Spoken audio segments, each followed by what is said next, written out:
चलिए यार, मेहरू को बड़ा सपना बना आता है। देखी चली बात उसी का बात।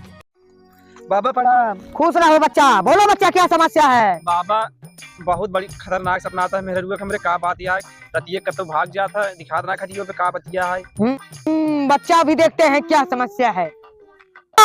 तुम्हारी बीवी जो रात में घूमती है उसके शरीर में भूत का साया है। बाबा एक अच्छा उपाय कैसे करेंगे बाबा बताओ। बच्चा, एक रात के लिए तुम अपनी बीवी के मेरे पास ले आओ, रात को उसको मैं ठीक कर दूंगा।